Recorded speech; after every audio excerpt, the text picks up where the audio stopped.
নমস্কাৰ মই সমুদ্ৰ কাজল স্বাগতম জনাইছোঁ আপোনালোকক SKG White News এটা নতুন ভিডিঅ'লৈ মনসকল আপোনালোক সকলোৱে গম পায় আজি জুবিন গাৰ্গৰ দেহাৱসান হোৱা ইমান কেইটা দিন হ'ল কিন্তু বৰ্তমান সময়লৈকে যোন কেইজনৰ ওপৰত গুৰুতৰভাৱে অভিযোগ আহিছে সেইকেইজনক এতিয়ালৈকে প্ৰশাসনে ধৰিবলৈ সক্ষম হোৱা নাই তাৰে মূল অভিযুক্ত সিদ্ধাৰ্থ শৰ্মা আৰু শান্তনু মহন্ত বৰ্তমান সময়লৈকে তেওঁলোকৰ কোনো ধৰণৰ খা খবৰ নাই আৰু আজি এই সমগ্ৰ ঘটনাৰ সম্পৰ্কে জুবিন গাৰ্গৰ পত্নী গৰিমা শইকীয়া গাৰ্গক সোধা হৈছিল আৰু লগতে তেওঁ শান্তনু মহন্তৰ বিষয়ে কয় যে তেওঁৰ গাতো যথেষ্ট দুখ আছে কাৰণ ছিংগাপুৰলৈ নি পেলাই সেইখিনি হস্পিটেলিটি দিয়াৰ দায়িত্ব তেওঁৰ আছিল লগতে জুবিন গাৰ্গৰ মেনেজাৰ সিদ্ধাৰ্থ শৰ্মা আৰু তাত যিমান কেইজন লোক আছিল সকলোকে গৰিমা শইকীয়া গাৰ্গে দোষাৰোপ কৰে আৰু তেওঁলোকে কি কৈছিল পোনপ্ৰথমতে মই আপোনালোকক দেখুৱাই দিছোঁ মই শ্যামকানু মহন্তৰ কথা একো ক'বই নিবিচাৰোঁ কাৰণ শ্যামকানু মহন্তই কিয় লৈ গ'ল তাত গৈ পেলাই এজন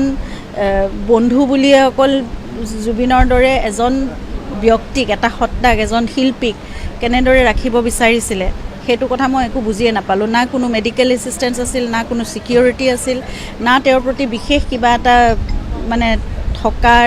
তেওঁৰ খোৱাৰ তেওঁৰ যত্নৰ কাৰণে কিবা এটা বিশেষ কিবা ব্যৱস্থা কৰা হৈছিল বুলিও মোৰ সন্দেহ আছে সেইবোৰ কথাত আৰু একো কৰা নাছিল আচলতে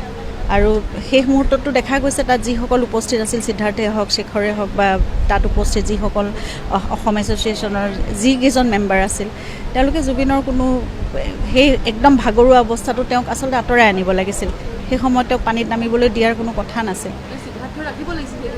ৰাখিব লাগিছিল সেইটো একদম সম্পূৰ্ণ দায়িত্ব আছিল সেইটো যিটো ন্যায় ব্যৱস্থা যিটো তেওঁলোকে ইনভেষ্টিগেশ্যন আৰম্ভ কৰিছে আৰম্ভণিৰ পৰা মই সদায় লগত আছোঁৱে তেওঁলোকৰ লগত কথা পাতি আছোঁ আৰু দেশৰ আইন ব্যৱস্থাৰ ওপৰত সম্পূৰ্ণ আস্থা আছে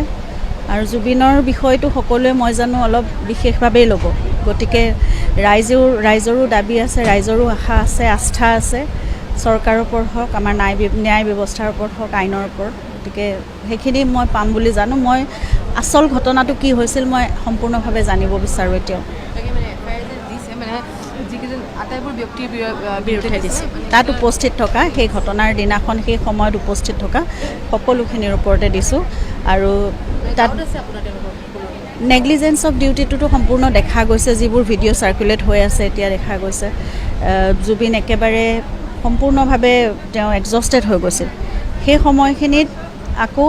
লাইফ জেকেট নোহোৱাকৈ সাঁতুৰিবলৈ পানীত এৰি দিয়া এই বস্তুবোৰ আমি আচলতে বহুত দেৰিকৈ দেখিছোঁ 6-7 দিন যোৱাৰ পিছত আমি এইবোৰ ভিডিঅ' দেখিছোঁ আৰু শেষৰ সময়টোত সেই ভাগৰুৱা সময়টোত চাগে মই মানে ভাবিব নোৱাৰোঁ তেওঁৰ বুকুখনে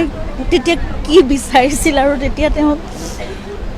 চাগে মনত কেনেকুৱা এটা অৱস্থা হৈছিল গতিকে নাই ঘটনাৰ পিছত সেই ঘটনা যেতিয়া খবৰটো পাইছিলোঁ তেতিয়া মই সিদ্ধাৰ্থকে সুধি আছিলোঁ কাৰণ কাৰো ফোন লগা নাছিল পিছলৈ কাৰো ফোন মই একেবাৰে নাপালোঁ মই ইমান চেষ্টা কৰিছিলোঁ বিচাৰিছিলোঁ যে মোক আচল ঘটনাটো কি হৈছে কওক মই কৰি আছিলোঁ ফোন মই খবৰ তেওঁলোকৰ পৰাই পাইছোঁ প্ৰথম তাৰপিছত আৰু মই কাকো ফোনত নাই পোৱা একো মানে ইমান বিচাৰিছিলোঁ যে তেওঁ ভণ্টি আৰু মই ইমান ৰিকুৱেষ্ট কৰিছোঁ সকলোকে যে মোক এবাৰ দেখুৱাই দিয়ক অন্ততঃ কি হৈছে কেনেকৈ আছে নাই একো দেখিবলৈ নাপালোঁ না ভিডিঅ' পালোঁ না এটা হেৰি পালোঁ তাৰপিছত কিন্তু ফেচবুকত বা হেৰিত এইবোৰ ভিডিঅ'বোৰ ওলায়ে আছে এটা এটাকৈ গতিকে দেখিলে আৰু আপোনালোকে এই ঘটনাৰ বিষয়ে কি ভাবে তলত কমেণ্ট কৰি জনাব পাৰে আমিতো চৰকাৰক এইটো আহ্বান জনাম যাতে এইকেইজন লোকক অতি সোনকালে কৰায়ত্ব কৰিব লাগে আৰু উচিত বিচাৰ হ'ব লাগে আৰু দোষীয়ে অতি সোনকালে শাস্তি পাব লাগে বাকী এই ভিডিঅ'টোত ইমানেই লগ পাই আছোঁ আপোনালোকক অইন এটা ভিডিঅ'ত ধন্যবাদ জয় অসম।